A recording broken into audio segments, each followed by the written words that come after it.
ಎಲ್ಲರಿಗೂ ನಮಸ್ಕಾರ. Love you ಜಿಂದಗಿಗೆ ಸ್ವಾಗತ.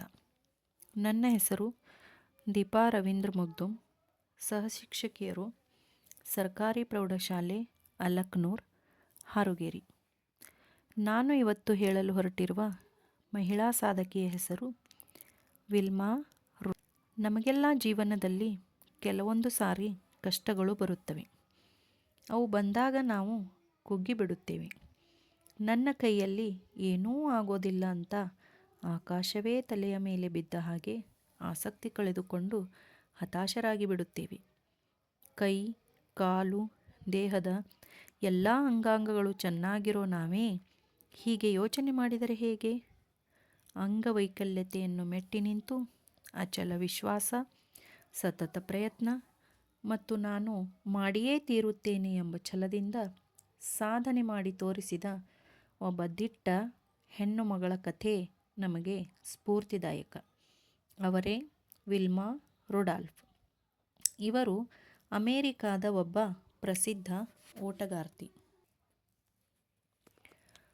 1940 ಜೂನ್ 23ರಂದು ಸೇಂಟ್ ಬೆತ್ಲೆಹೆಮ್ ಎಂಬಲ್ಲಿ ಹುಟ್ಟಿದ ಈ ಹೆಣ್ಣು ಮಗು ಬಾಲ್ಯದಲ್ಲಿ ನಿಮೋನಿಯಾ ಮತ್ತು ಸ್ಕಾರ್ಲೆಟ್ ಎಂಬ ಜ್ವರದಿಂದ ಬಳಲುತ್ತಾ ಇರುತ್ತಾಳೆ. ತಂದೆ ತಾಯಿಗೆ 22 ಮಕ್ಕಳಲ್ಲಿ ಇವರು ಒಬ್ಬಳಾಗಿದ್ದಳು. 6ನೆಯ ವಯಸ್ಸಿಗೆ ಪೋಲಿಯೋಗೆ ತುತ್ತಾಗಿ ತನ್ನ ಎಡಗಾಲು ಮತ್ತು ಪಾದದ ಶಕ್ತಿಯನ್ನೇ ಕಳೆದುಕೊಳ್ಳುವ ಸ್ಥಿತಿ ಬರುತ್ತದೆ. ವೈದ್ಯರು ಇವರು ಎಂದಿಗೂ ನಡೆಯುವುದಿಲ್ಲ ಎಂದಿದ್ದರು. ಇವಳು ಪ್ರತಿದಿನ ತನ್ನ ತಾಯಿಗೆ, ಅಮ್ಮ ನಾನು ನಡೆಯುತ್ತೇನೆ, ಅಮ್ಮ ನಾನು ನಡೆಯುತ್ತೇನೆ, ಎಲ್ಲರ ಹಾಗೆಯೇ ಓಡುತ್ತೇನೆ ಎಂದು ಹೇಳುತ್ತಿದ್ದಳು.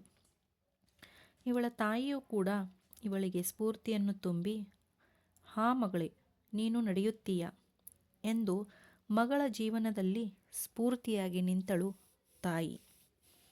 ಹೀಗೆ ಒಂದು ದಿನ ವಿಲ್ಮಾ ರುಡಾಲ್ಫಳು ತಾನು ಮಲಗಿರುವ ಬೆಡ್ನಿಂದ ಮೇಲಿನಿಂದ ಕೆಳಗೆ ಬಿದ್ದಳು. ಆಗ ತಾಯಿ ಮತ್ತು ಮಗಳಿಗೆ ಇಬ್ಬರಿಗೂ ವಿಲ್ಮಾ ಇನ್ನು ಮುಂದೆ ನಡೆಯಲು ಸಮರ್ಥಳಾಗುತ್ತಾಳೆ ಎಂದು ತಿಳಿದುಕೊಂಡಳು. ಆದರೆ ವಿಲ್ಮಾಳು ತನ್ನ ಛಲವನ್ನು ಬಿಡದೆ ಸತತ ಪ್ರಯತ್ನದಿಂದ ಮುಂದೊಂದು ದಿನ ತನ್ನ ಕಾಲು ಮೇಲೆ ನಡೆಯುವ ಪ್ರಯತ್ನ ಮಾಡುತ್ತಾಳೆ. ತನ್ನ 12ನೇ ವಯಸ್ಸಿನವರೆಗೆ ಕಾಲಿಗೆ ಲೆಗ್ ಕ್ಯಾಲಿಪರ್ಸನ್ನು ಹಾಕಿಕೊಂಡು ನಡೆದ ವಿಲ್ಮಾ ರುಡಾಲ್ಫ್ ಮುಂದೊಂದು ದಿನ ಕ್ಯಾಲಿಪರ್ಸ್ ಇಲ್ಲದೇನೆ ನಾನು ನಡೆಯುತ್ತೇನೆ ಎಂದು ಜೀವನದಲ್ಲಿ ಬಹುದೊಡ್ಡ ಆಸೆಯನ್ನು ಹೊಂದಿದ್ದ ವಿಲ್ಮಾ ರುಡಾಲ್ಫಳು ಅದನ್ನು ಸಾಧಿಸಿಯೇ ಬಿಟ್ಟಳು. ಯಾವ ಕಾಲಿನಿಂದ ಅವಳಿಗೆ ನಡೆಯಲು ಆಗುತ್ತಿರಲಿಲ್ಲವೋ ಅದೇ ಕಾಲಿನಿಂದ ಅತ್ಯಂತ ವೇಗವಾಗಿ ಓಡಿ ಒಲಿಂಪಿಕ್ಸ್ನಲ್ಲಿ ಚಿನ್ನದ ಪದಕ ಪಡೆಯಬೇಕೆಂಬ ತನ್ನ ಗುರಿಯೊಂದಿಗೆ ಅದಮ್ಯ ವಿಶ್ವಾಸದಿಂದ ಪ್ರಯತ್ನ ಮಾಡಿ ತನ್ನ 16ನೆಯ ವಯಸ್ಸಿನಲ್ಲಿ ಮೆಲ್ಬೋರ್ನ್ನಲ್ಲಿ ನಡೆದ 1956ರ ಒಲಿಂಪಿಕ್ಸ್ನಲ್ಲಿ 4x100 ಮೀಟರ್ ರಿಲೆಯಲ್ಲಿ ಕಂಚಿನ ಪದಕವನ್ನು ಪಡೆಯುತ್ತಾಳೆ. ಆದರೆ ಅಷ್ಟಕ್ಕೇ ನಿಲ್ಲದ ಅವಳ ಅವಿರತ ಪ್ರಯತ್ನದಿಂದಾಗಿ ರೋಮ್ನಲ್ಲಿ ನಡೆದ 1960ರ ಒಲಿಂಪಿಕ್ಸ್ನಲ್ಲಿ ಭಾಗವಹಿಸಿ 100 ಮೀಟರ್ದಲ್ಲಿ ಚಿನ್ನ, 200 ಮೀಟರ್ ಓಟದಲ್ಲಿ ಚಿನ್ನ ಮತ್ತು 4x100 ಮೀಟರ್ ರಿಲೆಯಲ್ಲಿಯೂ ಚಿನ್ನದ ಪದಕವನ್ನು ಪಡೆದು ಒಂದೇ ಒಲಿಂಪಿಕ್ಸ್ನಲ್ಲಿ 3 ಚಿನ್ನದ ಪದಕಗಳನ್ನು ಪಡೆದ ಅಮೇರಿಕಾದ ಮೊದಲ ಮಹಿಳೆ ಎಂದು ಅನ್ನಿಸಿಕೊಳ್ಳುತ್ತಾಳೆ. ತನ್ನ ಬಲಹೀನತೆಯನ್ನೇ ಮೆಟ್ಟಿ ನಿಂತು ಜಗತ್ತಿನ ವೇಗದ ಓಟಗಾರ್ತಿ ಆಗೋದು ಸಾಮಾನ್ಯದ ಕೆಲಸ ಅಲ್ಲ. ಅದರ ಹಿಂದೆ ಅವಳ ಪರಿಶ್ರಮ ಅದೆಷ್ಟಿರಬಹುದು? ಪೋಲಿಯೋ ಆಗಿದ್ದ ಒಬ್ಬ ಹೆಣ್ಣು ಮಗಳು ಒಲಿಂಪಿಕ್ಸ್ನಲ್ಲಿ 3 ಗೋಲ್ಡ್ ಮೆಡಲ್ ತೆಗೆದುಕೊಳ್ಳಬೇಕಾದರೆ ಎಲ್ಲ ಚೆನ್ನಾಗಿರೋ ನಾವೇಕೆ ಸಾಧನೆ ಮಾಡಬಾರದು?